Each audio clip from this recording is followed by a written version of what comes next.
rekan-rekan sekalian, kami mengulangi lagi bahwa Polres Jakarta Pusat menginisiasi dibentuknya posko bersama 3 pilar. Ya. Apa yang mendasari? Beberapa waktu yang lalu kita melaksanakan rapat koordinasi 3 pilar antara Kodim 0501 Jakarta Pusat, pemerintah kota Jakarta Pusat, dan juga Polres Metro Jakarta Pusat. Bahwa kami peroleh temuan salah satunya adalah adanya disparitas beda angka tentang masyarakat yang terkonfirmasi positif di wilayah Jakarta Pusat ini yang ada di Corona ID ya, dan Dinas Kesehatan dengan data real lapangan. Artinya data lapangan itu jauh lebih kecil. Jadi bukan lebih besar, jauh lebih kecil data lapangan itu. Nah, kemudian kami temukan fenomena misalnya ya, di Kelurahan Kebun Kelapa Gambir. Ya, saat itu terdata di puskesmas yang positif aktif 18 orang misalnya. Padahal diverifikasi oleh Babin Kaptipas dan Babinsa itu yang 10 sudah sembuh, namun tidak tercatat di sana, begitu. Tidak tercatat. Nah, padahal mereka juga sudah membawa surat dari Wisma Atlet bahwa yang bersangkutan sudah negatif. Oleh karenanya kami duga di wilayah lain juga seperti itu. Kemudian hasil rapat koordinasi juga kemarin menyatakan bahwa data yang di Dinas Kesehatan DKI maupun Corona ID ini itu berdasarkan KTP.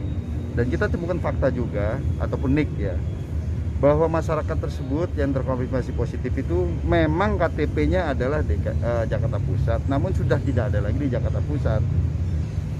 Apakah itu di Bogor, di Bandung, dan lain sebagainya.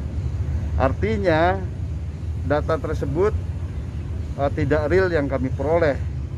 Nah, oleh karenanya mendasari posko bersama ini kita harus memperoleh data real di lapangan sehingga treatmentnya pun terhadap wilayah tersebut itu tepat sasaran. Artinya jangan sampai kita membunuh nyamuk ibaratnya dengan bom misalnya seperti itu, karena memang angkanya tidak seperti itu. Jadi sekali lagi data lapangan itu jauh lebih kecil ya, sekali lagi data lapangan jauh lebih kecil daripada data yang disajikan. Oleh karenanya kita perlu bersinergi. Setiap hari di sini ada piket dari pemerintah kota, ya, dari Polres Jakarta Pusat maupun Koramil untuk sama-sama kita menganalisis. Ya. Karena ini berpengaruh juga terhadap strategi yang akan kita kenakan. Apakah daerah tersebut menjadi zona merah, apakah daerah tersebut zona kuning dan lain sebagainya. Itu treatmentnya kan itu nanti berpengaruh terhadap strategi kita yang akan kita terapkan.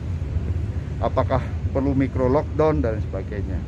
Dan ternyata juga kita temukan fenomena di lapangan nih ya, contohnya yang terjadi di Kemayoran ya. Dalam ketentuan PPKM lebih dari 5 rumah dalam satu RT itu termasuk zona merah. Nah, tetapi di lapangan kita temukan ini beda RT, ada 3 RT ya, tapi lebih dari 5, tapi jaraknya berdekatan. Akhirnya kita secara diskresi kita tetapkan hasil rapat 3 pilar, kita juga adakan mikro lockdown walaupun bukan zona merah. Tapi di sisi lain kita temukan juga di Rawasari, Cempaka Putih misalnya, satu RT lebih dari 5 orang, 5 rumah. Setelah kita cek lapangan ya, itu langsung ini zona merah, zona merah. Setelah kita cek di lapangan ternyata masih menginduk RT yang ada di depannya, padahal itu adalah apartemen Grand Pramuka yang satu tower itu kurang lebih 10 unit, 1000 unit, artinya bisa dianalogikan sebagai 1000 kepala keluarga. Kali 7 sudah 7000. Padahal penjelasan dari pemerintah kota, dalam satu RT itu setidaknya hanya 60 kepala keluarga. Artinya antara ketentuan dengan fakta di lapangan itu beda juga. Nah, ini yang mendasari juga posko bersama ini berdiri. Kemudian juga